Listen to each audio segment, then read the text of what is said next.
Joining me now, Congresswoman Karen Bass, the chair of the Congressional Black Caucus. Welcome. Thanks for being with us. Thank you. Joe Biden once described the process he went through when he was being vetted by the Obama team as a rather unpleasant medical exam. I think I'm paraphrasing him. How rigorous has it been for you? Well, you know, those questions have to go to the campaign. But I do believe that the vice president will pick the person who can best be a partner with him and to help in the healing of this country, because so much needs to be done. I just think about 141,000 Americans that are dead because of the problem you were talking about in the last segment. It's just unacceptable. And would that best person be a black woman because of all of the other, the reckoning over race, the president praising the Confederate flag again, saying he's going to veto the defense bill because of renaming bases. Isn't it time not just to make the administration look like America, as he indicated in that answer to Joy Reid, meaning a black woman on the Supreme Court, people in his cabinet, but a black running mate, and that would be a black woman? Well, you know, I do think that with all that the president has done, every time he's in a tight spot, he always goes to race. He always goes to division. And so if you think about what's happening in the country, whether you were talking about policing or now that people are looking at systemic racism, him sending the troops out to cities, there's so much division going on. Of course, I would love to see him appoint a woman of color as his running mate. But like he said, he is going to make sure that his administration on every level looks like America. And I think that that is absolutely important and sufficient at this time, wherever those people might be placed. Are you at all optimistic about the funding battle right now, where Senate Republicans and Democrats are getting together today for the first time on the next money for COVID relief?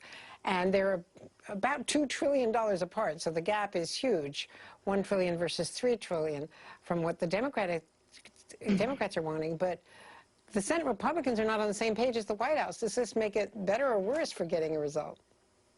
Well, you know, I do think it's difficult, and what I think is so shameful, though, on the Senate side, is to let people suffer first. I mean, you know that we passed the HEROES Act more than a month ago. They've had plenty of time to act, and it's like they wait until the car is going over the cliff to pull it back, and I just think that's so unacceptable. I do believe we'll reach resolution. I do believe it will happen, but I think that it's just with all of the anxiety and stress that people are feeling now because of how our lives have so dramatically changed with the virus, to add unnecessary stress, I just think is cruel. Given what's happening in your home state and your home district in LA County, do you need a stay-at-home order now in LA because of the surge? Well, it looks like that, and I think that that's especially frustrating because in the state of California, the city and the county, the leadership did everything they were supposed to do. You know, we were one of the first states to do that. So it is very frustrating that we've had the spike again, and I do believe that we might get to the point where we have to shut down. I know they're thinking now that maybe we opened up too soon. That's hard for me to imagine. I mean, you don't go anywhere in Los Angeles without seeing people with masks on, and you can't get in anywhere. You can't go to a store. You know, you basically can't do anything unless you are protecting others and yourself.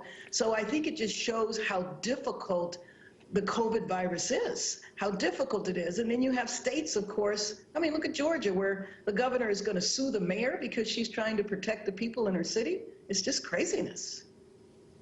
But it's what happens when you don't have leadership.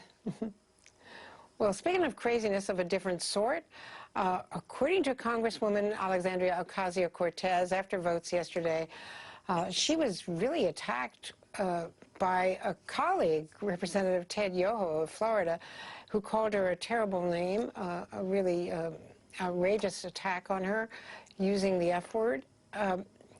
He's denying it now to us, but apparently there were some witnesses to it. It was overheard by a reporter. Are women members of Congress being attacked this way from colleagues? Well, I have never seen or heard of anything like that before, and I'm so disappointed in Representative Yoho. I work with him. We're on the Foreign Affairs Committee together. You know, I'm glad you're raising it because just 15 minutes ago, I spoke to Alexandria and I told her that I had heard about what happened, that I thought it was completely unacceptable, and that I think we need to do something about it. After I spoke with her, I spoke to Brenda Lawrence, who is the chair of the Women's Caucus, and I said that we need to come together because as far as I was concerned, it was a verbal assault. Something like that should never happen. I do understand that he's not running for re-election, but he cannot get away with behavior like that. And she told me, again, just a few minutes ago, that wasn't the first time. He's done this now a couple of times. So right after the first blow up, a few hours later, he did it again. And so we just can't have this. And so I know we're going to be putting our heads together and figuring out how we respond, but there will be a response. And we have not been able to confirm this yet, but there is word that's coming out of the Republican caucus that some of her colleagues, I think Casey Hunt has just confirmed this, I'm now being told, that some of the Republican colleagues went after Liz Cheney for criticizing the president and defending Dr. Fauci.